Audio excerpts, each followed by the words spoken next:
Senator Duckworth. Thank you, Mr. Chairman. Mr. Colby, welcome.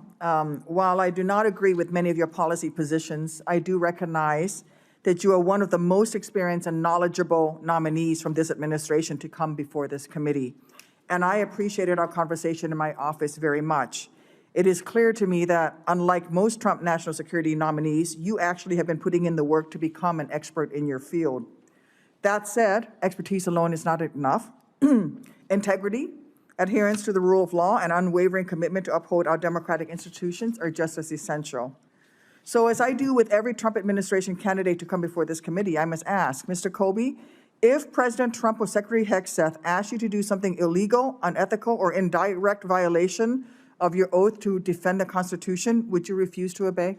Well, thank you very much, Senator, for the kind words. I would say I contest the premise of the question. I don't think the President or the Secretary would ask such a question, but I am committed. I would absolutely not follow an unconstitutional or unlawful order. Thank you. Mr. Colby, that was so easy. Why can't the others do that?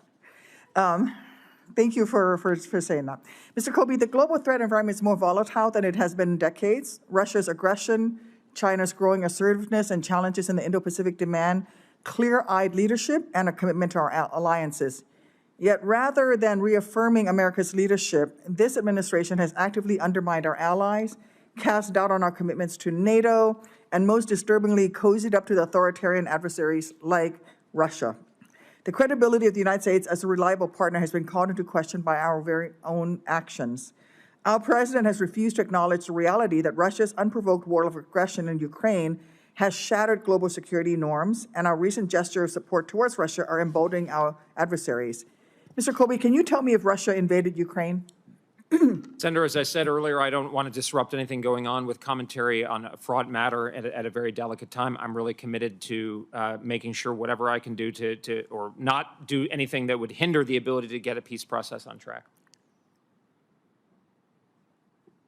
Why does acknowledging whether or not Russia invaded Ukraine, which is a known fact, affect the peace process? I think the president and the vice president made clear that words matter, that in these times of delicate diplomatic negotiations along the lines, I think, of what Senator Kramer was saying, it's not my place. I'm here as a nominee. I'm not part of the conversation. I wouldn't want to do anything to weigh in on this, especially at this very sensitive time where, Senator, I hope things do get back on track where we can have moves towards peace. And I don't think it's my place. I'm not authorized to speak on this matter as a representative of the government. I'm a nominee here. It's astounding to me that you can't answer the question of whether or not Russia invaded Ukraine when it's a known fact. That would be as if saying you don't know whether or not Hitler invaded Poland. It is astounding to me that you cannot answer that question. After last Friday's shameful display in the Oval Office, it's clear that Trump is in the middle of a capitulation, not a negotiation. The wholesale refusal of this administration's officials and nominees to acknowledge the established fact of Russia's illegal and immoral full-scale invasion of Ukraine out of fealty to Trump and ultimately Vladimir Putin is one of the most shocking and disturbing things I've seen in my life.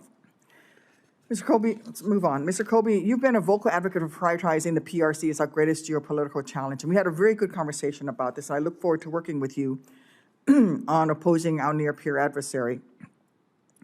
Often arguing that our strategic focus should shift away from other regions, and you've said, sometimes we need to shift from Europe and the Middle East and really focus on the Indo-Pacific.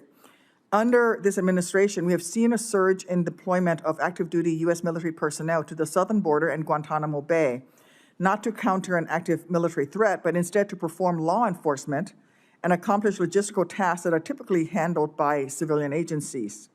Mr. Colby, given your stated concerns about the need to strengthen deterrence against the Communist Republic of China, do you believe diverting military assets to perform domestic political theater at the border is an effective use of our limited defense resources? Or is it a distraction from the real threats that we face? Well, Senator, I wouldn't regard it as domestic political theater to secure our border and to make sure that we have territorial integrity. But if confirmed, I would certainly make it a real priority to make sure that those rightful efforts to ensure our territorial integrity and secure our border don't detract from our prioritizing the China threat, which is the biggest kind of external, state threat that we face as a country. It's good to hear that. Thank you, Mr. Colby. Thank you. Mr. Chairman.